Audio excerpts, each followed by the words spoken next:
누가복음 15장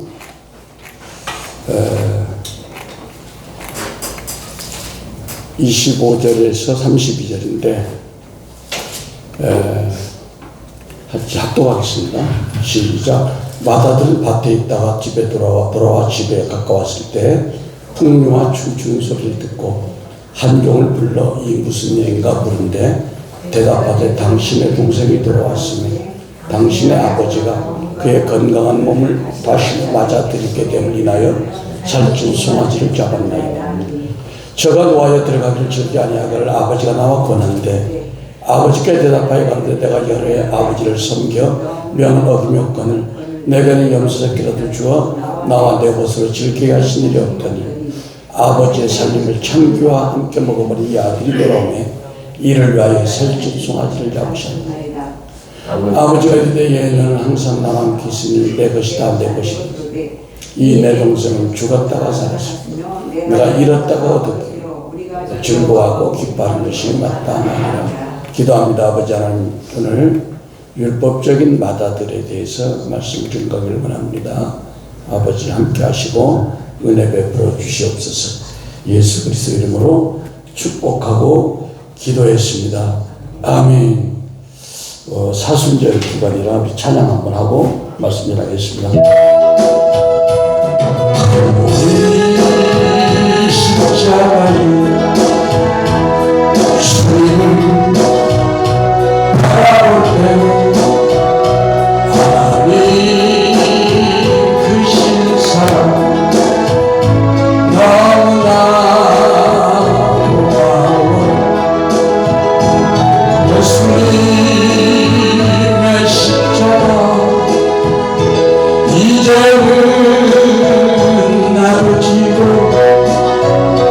이 생명 받아주시 주님 나를 위하여. 아멘. 오늘 마다들에 대해서 말씀을 나누겠는데요. 우리가 어떻게 볼 때 마다들은 집도 안 나가고 아버지 명을 그냥 따랐기 때문에 문제가 없는 무난한 아들이다 이렇게 생각할 수 있지만 그래서 우리가 다르게 생각하면 둘째 아들을 위해서 아버지가 잔치를 벌이는 것에 대해서 그냥 단순히 그냥 심통을 부린 정도 이렇게 이해가 되면 어떻게 우리가 가르치냐면 그렇게 하면 안 되고 나이 먹은 형이 동생을 더 그렇게 수용하고 받아들여야 된다는 그런 그 도덕적인 교훈으로 끝나게 됩니다. 그러나 이것은 도덕적인 교훈을 뛰어넘어서 이 비유에서 마다들은 인류의 최초의 살인자 가인의 계보에 서 있는 사람이에요. 그래서 예수님을 십자가에 내어준 바리새인과 서기관에 속하는 부류의 사람이라는 것을 깨닫지 못하면 이 비유의 핵심에서 벗어나게 됩니다. 우리가 이 마다들에 대해서 잠깐 언급한 것에 대해서 심각한 문제점을 발견치 못한다는 것은 내 자신의 믿음이 마다들과 같은 패턴으로 지금 고정화됐다는 거예요. 예수님은 우리가 로마서에 나와 있는 것처럼 일하는 것이 없이 은혜로 의롭다함을 받은 탕자와 율법을 지킴으로 스스로 의롭다함을 받으려는 마다들을 이 누가복음 15장에 대비시켜서 이 두 아들의 대조를 통해서 하나님의 의와 사람의 의가 무엇인가를 아주 명쾌하게 우리에게 설명해 주겠다는 것입니다.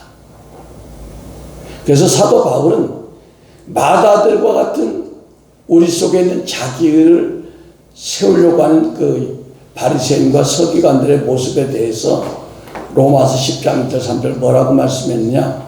내가 증거하노니 저희가 하나님께 열심히 있으나 지식을 쫓는 것이 아니라 하나님의 의를 모르고 자기의 의를 세우려고 힘써 하나님의 의를 복종치 아니하였느니라 이렇게 말씀하고 있습니다.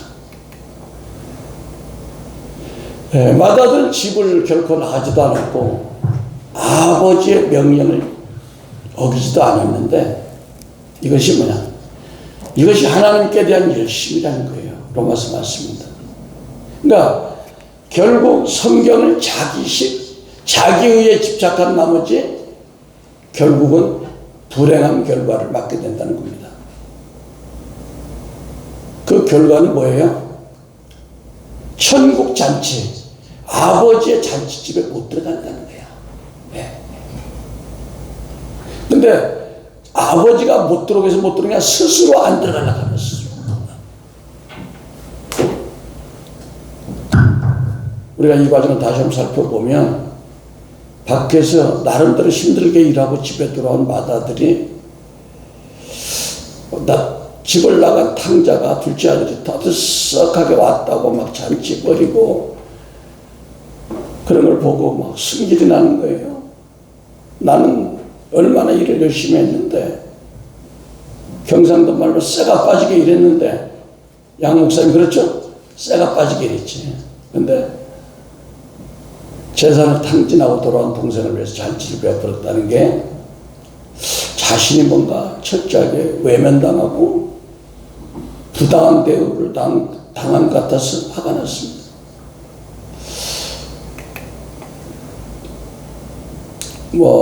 누구라도 이 맏아들과 같은 입장에 처한다면 화가 난다는 건 사실이에요. 그런데 우리가 화내는 것 자체를 악한 것으로 치부하는 경향이 있지만 화는 어떤 사람이 내느냐에 따라서 선하기도 하고 악하기도 한 겁니다. 예수님도 바리새인들을 향해서 독사의 자식, 마귀의 자식, 평토장한 무덤 이런 아주 격한 표현을 썼어요. 사도 바울도 시편을 인용해가지고 저희 목구멍은 열린 무덤이다 이렇게 바울도 화를 냈습니다. 그러나 그렇다고 해서 바울이나 우리 주님이 잘못되고 할 수 없는 것은 그분들은 모두 의인들이기 때문에 어떤 사람이 화를 냈냐에 따라서 선하기도 하고 악하기도 하다는 것입니다. 여기서 맏아들이 화를 냈다는 것이 문제의 핵심이 아니라 가장인 아버지의 결정을 이해하지 못하고 그것에 대해서 반기를 들었다는 사실이 중요한 겁니다. 아버지의 결정에 화가 나게 되면 어떻게 돼? 아버지와 함께 못 살죠. 아버지 권유에 불구하고 스스로 집 밖에서 보내야 해요. 아버지의 결정이 뭡니까? 성경에 우리에게 이렇게 살아라, 이렇게 순종하라, 이것이 아버지의 결정이에요. 근데 아버지 결정에 나 불순종할래요? 나 십계명대로 안 살아요? 나 내 마음대로 살래요? 그럼 스스로 자기가 아버지 집 천국집에 안 들어가겠다는 얘기야. 그리고 이 땅에서도 내 심령 천국이 안 돼. 죄짓는데 심령 천국이 되겠습니까? 날마다 괴로운데. 그래서 이 맏아들은 동생을 대하는 마음과 아버지가 동생을 대하는 마음이 서로 달라요. 만약에 그 맏아들이 동생을 대하는 마음이 아버지와 같았다면 그는 아버지와 함께 집에 있었을 거예요. 우리가 우리의 심령 천국, 아버지가 계신 우리 심령의 보좌에 주님과 함께 하려면 주님의 마음, 주님의 말씀과 맞사이클이 맞아야 됩니다. 주님이 기뻐하는데 나는 화내고 주님이 감사하는데 나는 불평하고 그러면 내 안에 계신 아버지가 우리가 동거할 수 없습니다. 그렇죠? 예. 이것은 밖의 얘기가 아니라 우리 내면의 얘기를 얘기하는 거예요. 귀 있는 자는 성령이 하신 말씀 들을지어다. 아멘. 예. 우리는 이런 맏아들에 대한 관심이 별로 없어요. 그래서 그냥 성경을 읽을 때 사람이 화가 날 때 좀 감정을 억제하고 사는 것이 그냥 좋아. 만약에 당신이 맏아들이라면 너 나쁜 동생이 돌아왔을 때라도 그냥 이해하고 그냥 분노를 사귀고 그냥 지나가. 그것은 이 말씀의 깊은 의미를 모르는 거예요. 그냥 율법적인 행위로 의롭다함을 얻으려는 무모한 시도입니다. 그래서 우리는 어떤 의미에서 우리 인생을 살면서 탕자의 삶을 통과한 것이 축복일 수도 있어요. 예. 어떤 분들은 그래요. 어떤 분들은 19살에 고등학교 졸업하고 신학교 바로 가가지고 그럼 죽을 때까지 목회하는 분도 있어요. 그런 분들도 뭐 잘못됐다는 게 편안하지 인생이. 굴곡이 없으니까. 그러나 그런 분들의 삶과 독일처럼 막 인생 쓴맛 단맛 다 보고 50 넘어가지고 목회가 돼서 독일에서 이제 국가에서 월급을 주잖아요. 목회자. 그러니까 그런 사람들이 목회를 하는 거하고 성도를 바라보는 시각이 다를 수밖에 없습니다. 왜? 온실에서 자란 사람하고 광야에서 자란 사람하고. 예. 그래서 탕자의 삶을 통과하지 않으면 그냥 난 날마다 지금까지 태어나서 70평생 주일 한 번 빠진 것도 없고 10계명 어긴 적도 없고 난 바르게 살았어요. 뭐 11조 빠진 것도 없고 금식도 1년에 몇 번 하고 어쩌면 그것이 축복일 수 있지만 어쩌면 그게 오늘 말씀하는 내가 여러의 아버지를 섬겨 명을 어김이 없거니와 같은 고백으로 맏아들의 성향으로 하는 고백일 수도 있다는 것입니다. 예. 누가복음 18장 11절 12절 한번 보겠습니다. 누가복음 18장 11절 12절.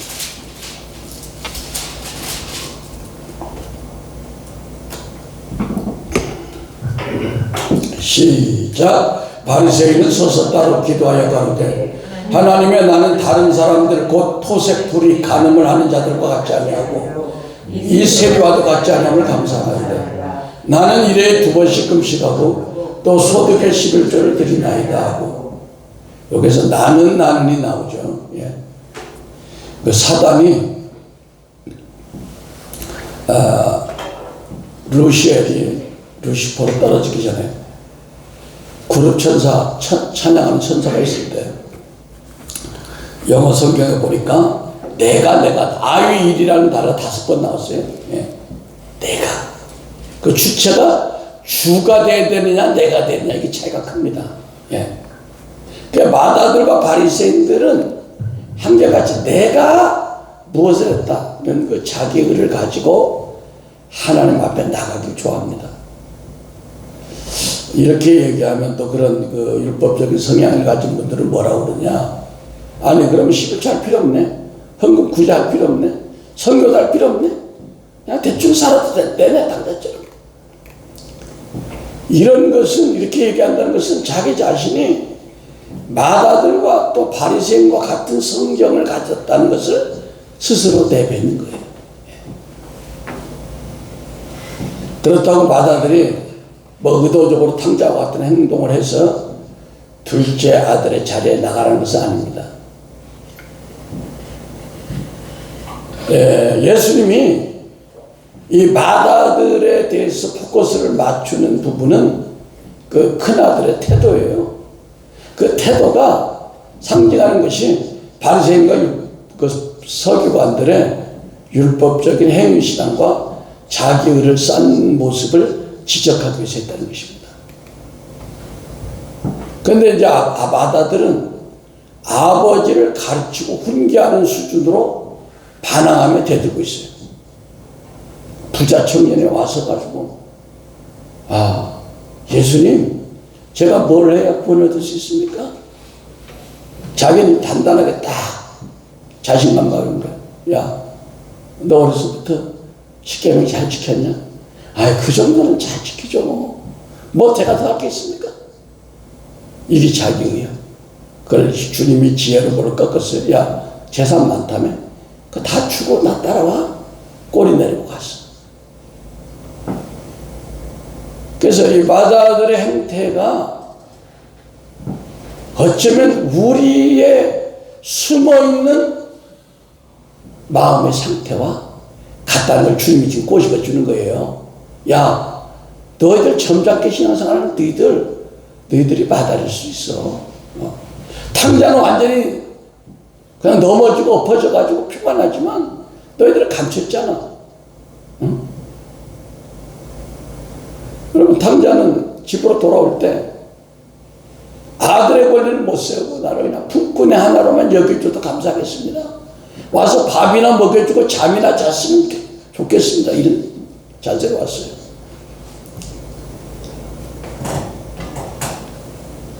근데 이 마다들은 아버지의 마음을 헤아리지 못했습니다. 아버지는 동생이 나간 후 하루도 편한 날이 없었을 거예요.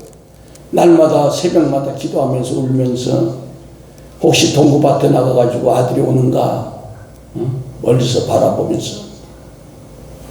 그래서 참된 장남이라면 이런 아버지 심기를 이해하고 집 나간 자기 동생이 속히 돌아와 아버지의 고통을 덜어드렸으면 하고 바랐을 텐데 이 마다들은 정반대의 반응을 일으킨 거예요. 지금 마다들이 화가 나고 불쾌한 것은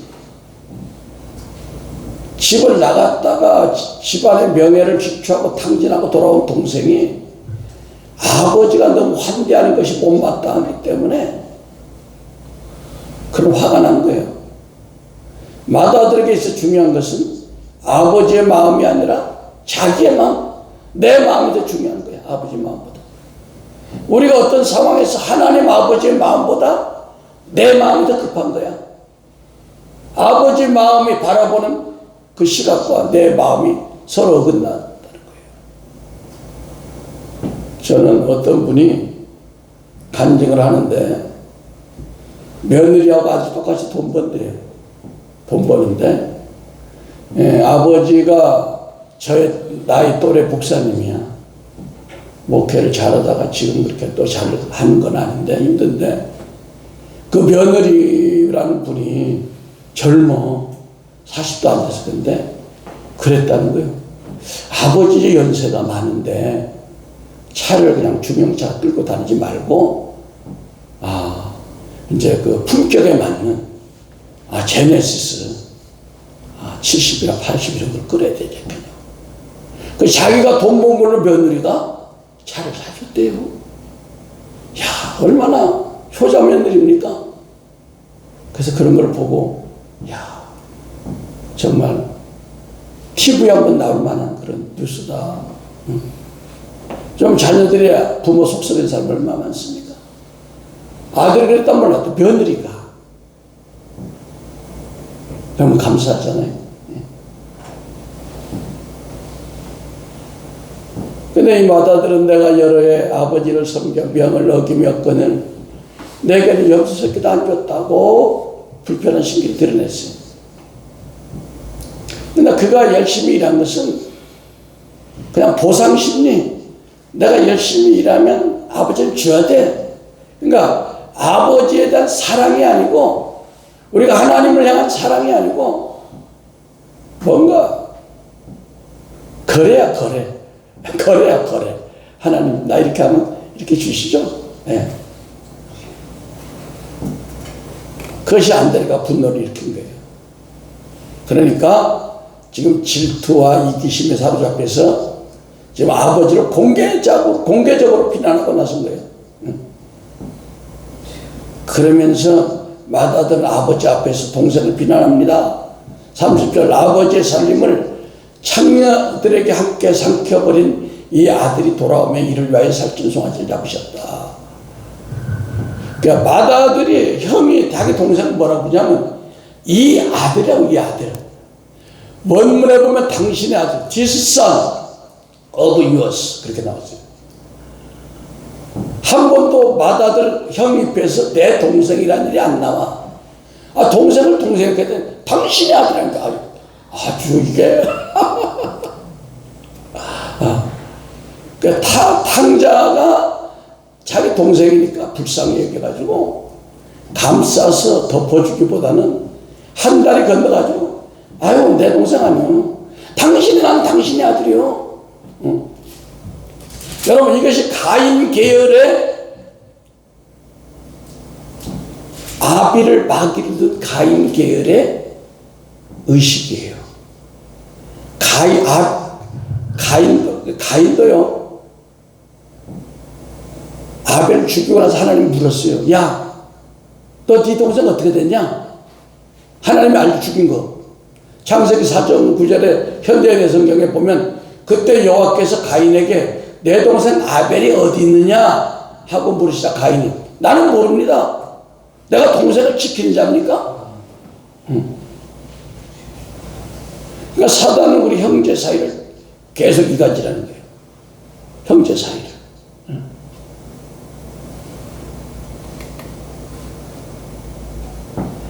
그러나 아버지는 맏아들에게 이렇게 대답하고 있어요. 이내 동생은 죽었다가 살았다. 야, 동생. 네 동생. 피를 나는 동생. 내가 잃었다가 얻었기로 우리가 즐거워하고 기뻐하는 것이 마땅하다. 이것이 아버지의 마음입니다. 내 아들이기 전에 네 동생으로 좀 여겨달라. 사랑해달라. 긍휼히 여겨달라.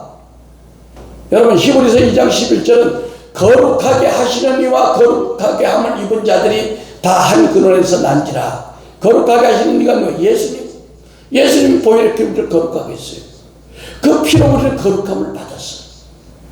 그러므로 형제라 부르시기를 부끄러워하지 아니하시고, 주님은 우리를 형제라고 부를 때 우리가 죄를 지었음에도 못났음에도 형제라고 불렀어요. 주님은 하나님 앞에 당신의 아들들이 욕구냐 욕골로 죄를 져서 내가 십자가 져서 이런 얘기 안 했어요. 믿습니까? 예. 그러니까 아버지의 세계와 맏아들의 세계는 너무 다른 의식 속에서 갈등을 빚고 있습니다. 맏아들에 대해서 아버지는 그래 너 성실히 성경도 알아. 그러나 이 모든 것보다 내 동생을 좀 사랑하면 안 되겠냐. 이것이 우리 하나님 아버지의 마음인 줄 믿으시면 아멘. 그러니까 요한일서 3장 10절에 이러므로 하나님의 자녀들과 마귀의 자녀들이 드러나나니 무릇 의를 행하지 아니하는 자나 또는 그 형제를 사랑하지 아니하는 자는 하나님께 속하지 아니하였다. 여러분, 그러니까 가인이 하나님께 속하지 않고 마귀에게 속했고, 오늘 맏아들이 뭐야? 하나님께 속하지 않았다는 겁니다. 맏아들이 자기 동생에 대해서 평가하는 것이 뭐냐? 아버지의 살림을 창녀와 함께 삼켜버린 이 아들. 과장되고 가시도 친 비판이죠. 아무리 동생이 믿기로서는 동생이 허랑방통하게 생활했지만 그렇게 악의적으로 얘기하면 안 되는 거죠. 좋은 형이라면 적어도 아버지한테 아버지 노여하지 마시고 우리 동생 허물을 용서해 주세요.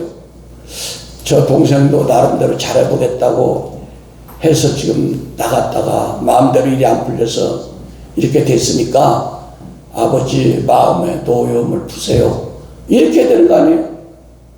근데 몇 년 만에 보는 자기 동생을 만나보기도 전에 이런 자의 창기들과 함께 삼켜버린 이 아들. 누구? 책임을 아버지한테 전가하는 거야. 당신의 아들이라고요. 내 동생 아니라는 거예요. 아버지의 관심은 나갔던 아들이 탕자가 어떤 죄를 지었냐는 것에 관심이 없습니다. 아버지의 명을 얻고 나갔지만 탕자가 회개하고 집으로 돌아왔다는데 마음이 있는 거예요. 네. 그러니까 이게 우리 하나님 아버지의 마음인지 믿습니다. 네. 그러나 맏아들은 온통 뭐예요? 그 안에 율법적인 정죄의식이 있어가지고 아들이 온 거 상관없고 자꾸만 너 무슨 죄 졌지? 너 과거에 뭐 했지? 너 그것 때문에 우리 가정에 어떤 분란이 왔지? 비판, 정죄, 그 율법적인 마인드가 꽉 차있어요. 너 그래놓고 무슨 염치로 집에 들어와서 잔치는 잔치야. 어? 그래서 우리가 살아가면서 조심해야 될 것이 있는데, 우리에게 분별은 필요합니다. 살아가는데. 그런데 사랑 없는 분별, 사랑 없는 비판이 문제가 있다는 겁니다. 그래서 따라합니다. 비판에는 언제나 하나님 사랑이 따라가야 합니다. 예. 그러니까 사랑 없는 비판은 한꺼번에 어떤 사람을 매도해버리고 과도하게 그냥 낭떠러져 밀어버려요. 그래서 우리는 어떤 사람이 좀 나쁜 면이 보인다 해서 그 사람 전체를 다 나빠 이렇게 얘기해서는 안 될 줄 믿습니다. 베드로전서 4장 8절 사랑은 허다한 죄를 덮느니라. 그렇습니다. 이러한 일은 마다들에게 사랑이 없었기에 생긴 일입니다. 마다들이 탕자 동생을 진정으로 사랑했다면 아버지와 함께 동생이 돌아오기를 기다렸을 것이고, 동생이 돌아왔을 때 얼싸안고 아버지보다 먼저 잔치 준비에 앞장섰을 거예요. 결국 이 마다들은 혼자 의로운 채 하지만 가까운 자기 친형제 한 사람조차 사랑하지 못하는 죄를 짓고 아버지의 마음을 아프게 한다는 것입니다. 그러니까 부모들에게 가장 큰 효도는 형제 간에 화목한 것인 줄 믿습니다. 예. 그러니까 요즘 보면은 예수 믿는 가정에 형제가 5명, 6명이지만 1년에 한 번씩 모이는 집들이 별로 없더라고요. 뭔가 부딪혀. 누가 싫어서 한가? 응?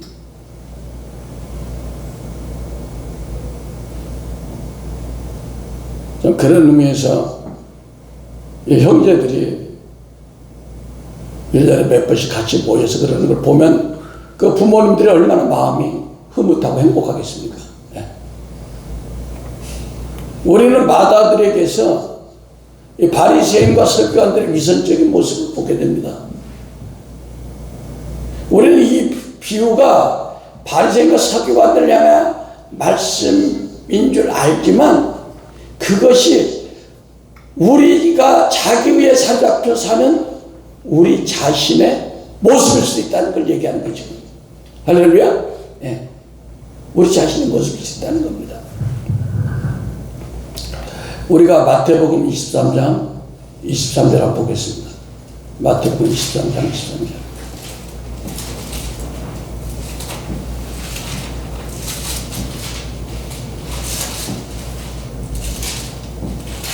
마태복음 23장 23절 시작. 화 있을진저 외식하는 서기관들과 바리새인들이여, 너희가 박하와 외양과 근처의 11조는 드리되 율법에 더 중한 바 정의와 긍휼과 믿음은 버렸도다. 그러나 이것도 행하고 저것도 버리지 말아야 할지니라. 아멘. 예. 여러분, 요즘 개혁주의 신앙이라고 하는 분들이 11조는 이제 구약이나 율법이다 이렇게 얼마나 많이 합니까? 근데 오늘 예수님이 말씀한 거예요. 너희가 박하와 회양과 근처의 11조도 드리되 율법에 더 중요한 바 정의와 긍휼과 믿음 버렸다. 그러나 그 후반부에 이것도 행하고, 이것이 뭐야? 박하와 회양과 근처의 11조, 물질의 11조, 저것은 뭐야? 마음의 11조. 정의와 사랑과 긍휼과 믿음도 행하라 이겁니다. 할렐루야. 그러니까 물질적인 보이는 11조, 마음의 11조를 같이 하라는 거예요. 근데 이건 안 보이나 봐. 이거는 예수님이 하나님 말씀의 최종 권위자임을 믿으시면 아멘. 신학교 교수가 최종 권위자가 아닙니다. 예수님이 최종 권위자예요. 여러분들 그 얘기를 하면 마태복음 23장 23절을 말하시기 바랍니다. 바리새인들은 율법을 자신들이 잘 지키고 있다는 자부심에서 늘 교만했습니다. 근데 율법의 중심이 뭐냐? 하나님 사랑과 형제 사랑이에요. 근데 껍데기 형식만 가지고 자기들이 율법을 잘 지키는 것처럼 그렇게 살아가는데 그것이 마다들과 같은 생각입니다. 그들에게는 구령의 열정을 찾아볼 수 없고 죄인들을 자꾸만 멸벌리하려고 그러고 오히려 아버지의 마음을 아프게 해놓고 아버지 앞에 아무 잘못도 없는 것처럼 행동하고 그렇게 살아가는 거예요. 그것이 자기 위에 도취되어 있는 사람들입니다. 오늘 우리는 이 바다들의 모습에서 어쩌면 이것이 나의 모습일 수 있다. 응? 내가 드러내놓게 뭐 큰 죄를 안 짓고 그러지만 이것이 숨어있는 나의 자아성일 수 있다. 이걸 우리가 발견해야 될 줄 믿습니다. 여러분,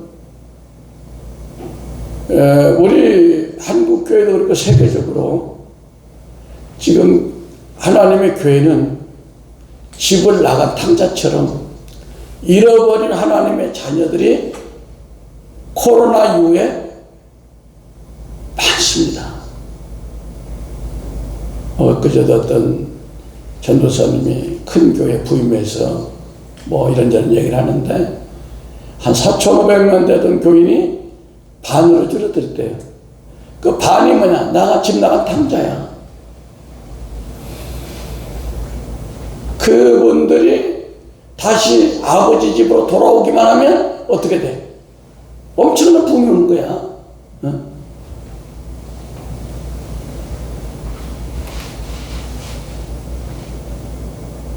혹시 우리 가운데 자신만을 위해서 아버지의 마음을 헤아리지 못하면서 나는 아버지의 명령을 어기는 일이 없는데 아버지가 잘못할 것 같아.